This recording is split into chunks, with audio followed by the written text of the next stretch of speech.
Farm from Home hii hapa kwa ajili yako, kwa ajili ya kukufahamisha na kukupa exposure ya kila kitu ambacho wewe inawezekana ukawa unasikia tu ama umewahi kuishi kwenye nchi ambayo sio ya kwako na ukawa unafanya shughuli zako kwenye hiyo nchi, ama kuna ambaye anaishi kwenye nchi ambayo ni ya kwako na anafanya shughuli zake. Karibu sana kwenye dakika zetu chache ambazo zinakunufaisha kwenye jambo hilo.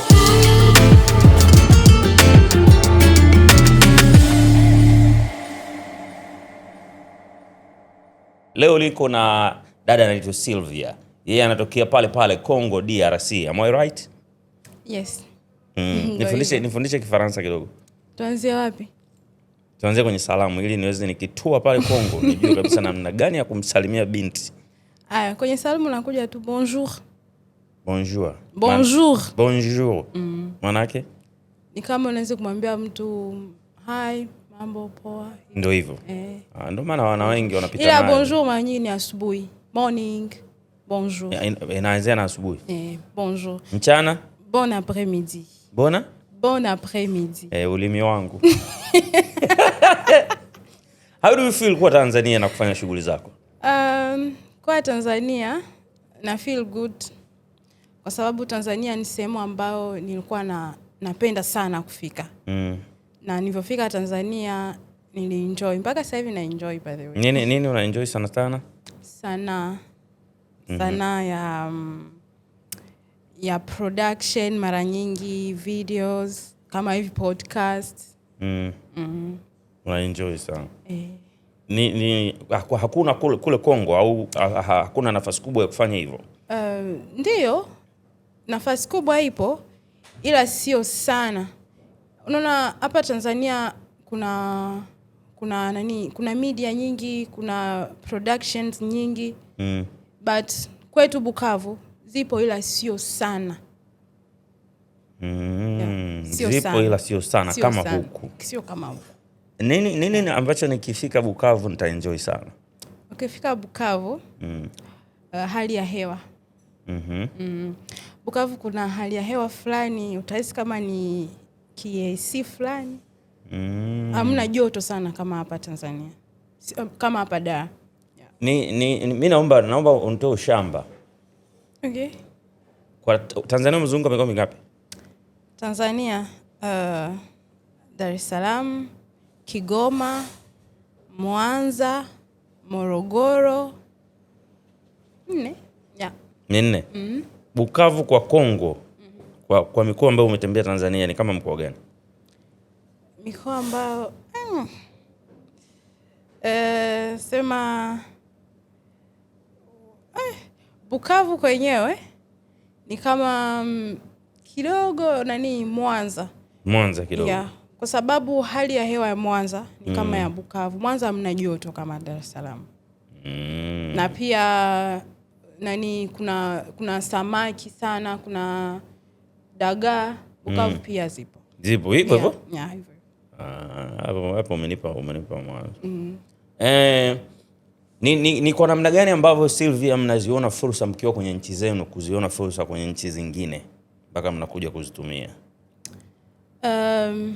Mimi kwanza binafsi sema napenda sana kusafiri. So kusema kwamba nchi fulani fursa ambayo naiona huko au vipi. Kwanza Tanzania ni sana kama nilivyokuelezea mwanzo. Kwanza muziki, kwa sababu muziki wa Tanzania watu tunaisikiaga sana Bukavu. But mimi binafsi nilikuwa napenda nifike ili nione Tanzania pia wanapenda muziki wao kama tunavyopenda sisi. Na kwenye hii production pia mara nyingi nilikuwa naonaga ma podcast. Nilikuwa napenda sana niishi live. Okay. Yeah. Na vitu gani vya kuzingatia unapokuwa unaishi kwenye nchi ambayo sio ya kwako? Vitu ambavyo navizingatia. Vitu vya kuzingatia sana. Cha kwanza ni lugha. Yeah.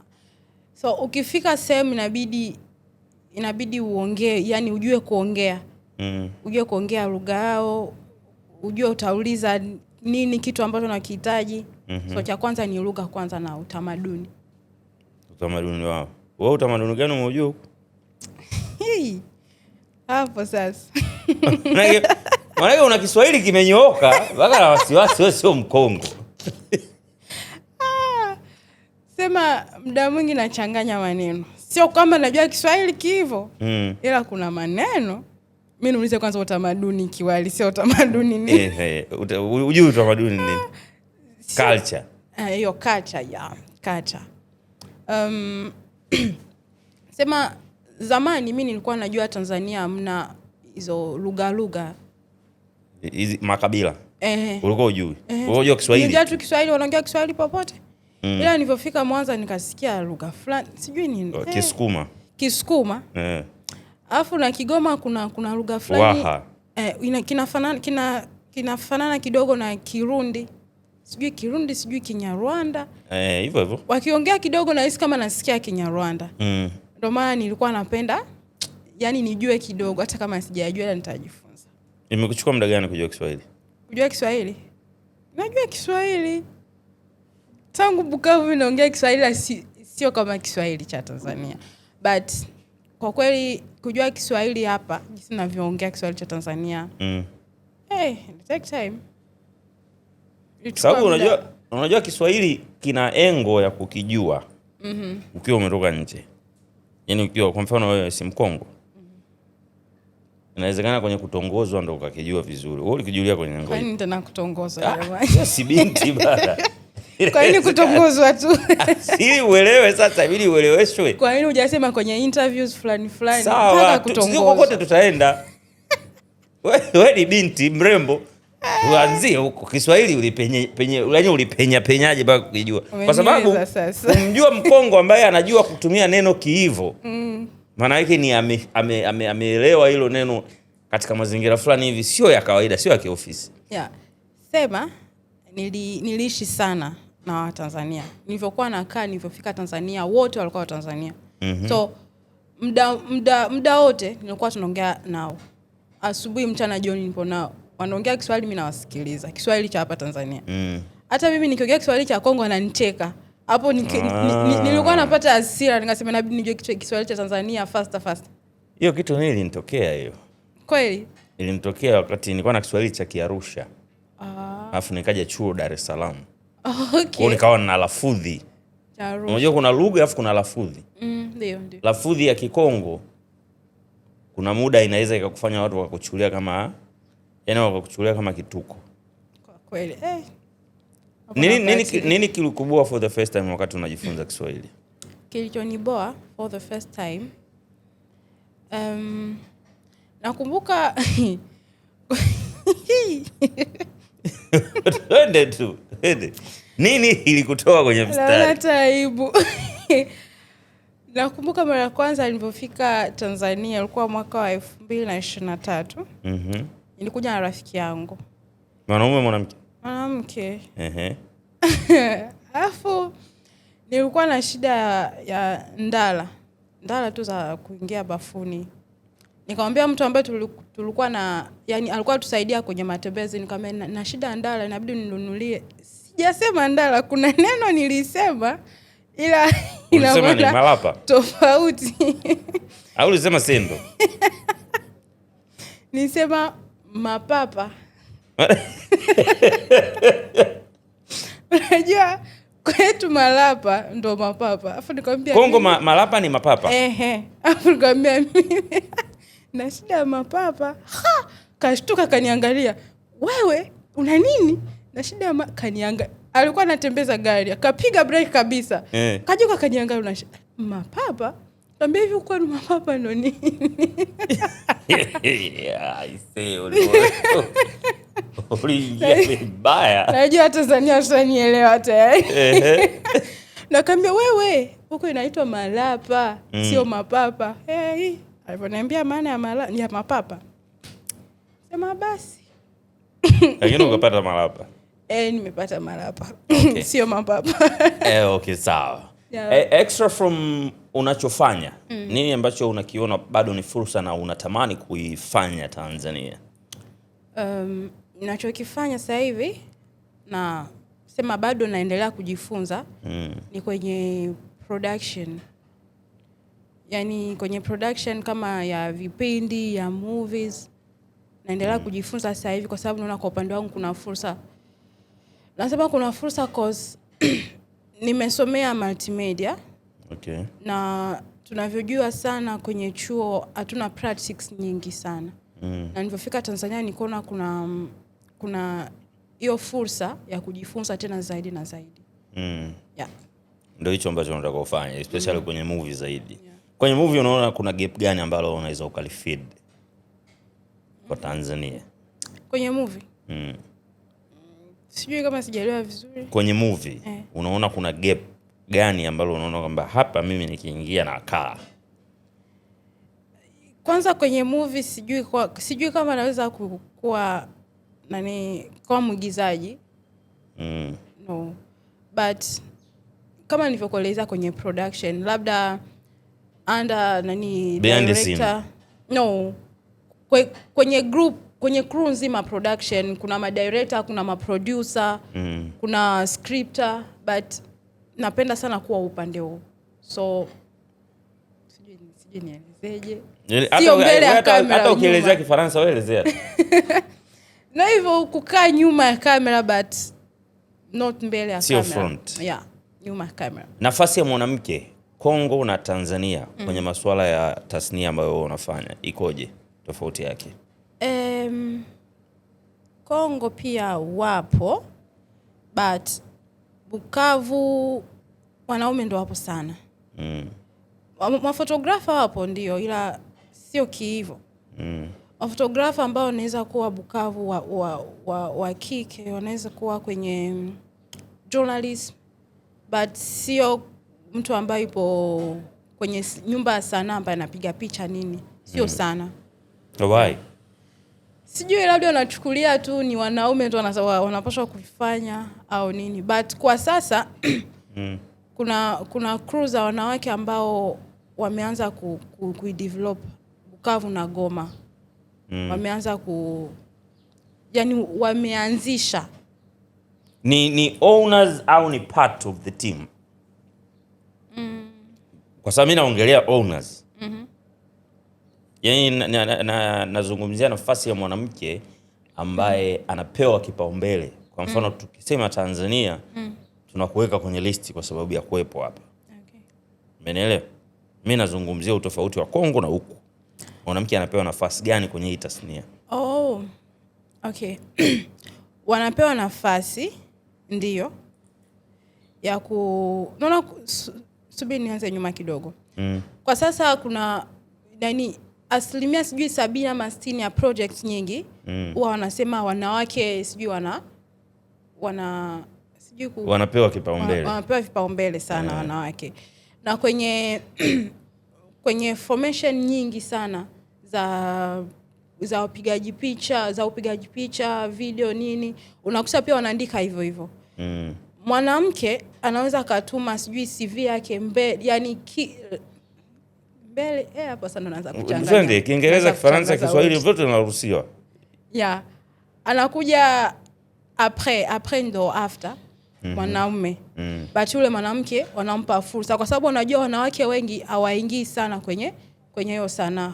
Kwa wao wanaamini mwanamke anaweza kufanya kwenye hiyo crew ya production movies. Lakini sio front. Front sio sana. Awe na mtu ambaye anamsindikiza labda. Sio front sana kabisa. Yeah, sio front sana kabisa. Na sababu ni nini? Kutokuaminiana? Inaweza kuwa same. Kwa nafasi yako, do you think umekuwa trusted kwenye unachofanya Tanzania? Kwenye crew ambayo upo? Yeah. Kikubwa kwanza mimi mwenyewe najiamini kwanza. Unajiamini. Na hiyo kujiamini napenda, yani pendekezo langu ni kuwapa ishara watu ambao wananifunza mimi kuniamini. Inasikika hiyo? Unakuelewa? Mimi nakuelewa na wanaotazama wanatuelewa. Yeah. Okay. Sawa. Tumalize kwenye vitu ambavyo vipo kimaisha. Tumeshaongea vitu vya msingi. Wakongo wanaume wengi wao mwanzoni walikuwa wanaaminiwa sana kwenye kulelewa. Kulelewa? Yani kuwa na wanawake wenye pesa. Wanawake wa Kikongo mkija Tanzania priority yenu ni nini? Yaani kipaumbele chenu? Kwa mimi ndo nawasilisha wanawake. Wewe jibu swali langu. Kwa hapa ni okay. Umewahi kulea?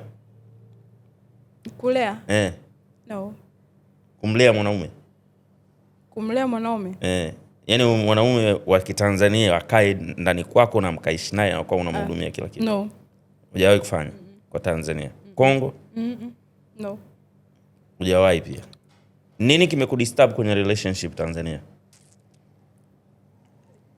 Hiyo disturb sijaelewa vizuri. Nini kimekusumbua kwenye mahusiano Tanzania? Tanzania sijawahi kuwa na mahusiano Tanzania. I don't know, sijui hapo ina. Hujawahi. Unahisi kwa ulivyoangalia kwa experience zangu mwaka 2023. Nini kitakusumbua kwa wanaume wa Tanzania? Kwa wanaume wa Tanzania sema sijachunguza sana kwa sababu unajua ukitamani kitu ndo unakichunguza zaidi. Nikiingia kwenye kitu hiki naweza nikapendekeza kiwe hivi na hivi. Kwa sijaingia sana kwenye upande wa mahusiano. Una marafiki wa Tanzania? Ndio. Wanawake? Wanawake? Sio kabisa. Wanaume ndo nao? Una urafiki nao wa kawaida? Hawalii sana? Kufanya? Hawalii sana kwamba kuna vitu wanapitia?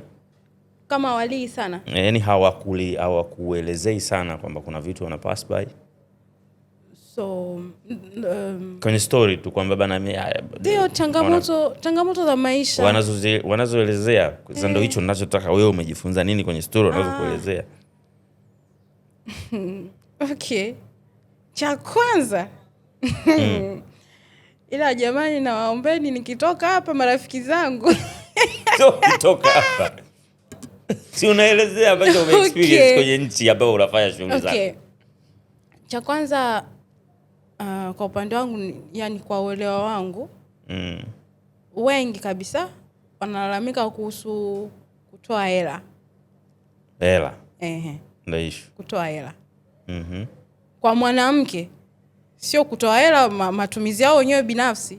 Kwa mwanamke, kumgharamia mwanamke. Wanalalamika hiyo. Na sio kuwagharamia wake zao but girlfriends. Michepuko tunasema. Hivyo, so hiyo wanalalamika sana. Cha pili kwenye mahusiano pia wao sio shida sana kuwa na wanawake 2 watatu. Kawaida. Kwa Tanzania ndio ulichojifunza hicho. Kwa mao marafiki zako.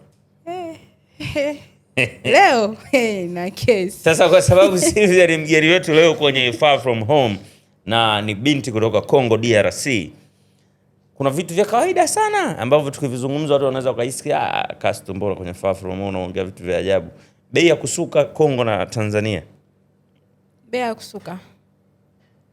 Na mimi na trade. Hasa wanawake huwa wengi wanapenda kusuka kisha wiki, kisha mwezi, kisha wiki. Yaani mwezi kisha wanaenda kusuka. Wiki kisha wanaenda kusuka. Kisha siku 3 wanaenda kusuka. So mimi kwa upande wangu naona ni gharama.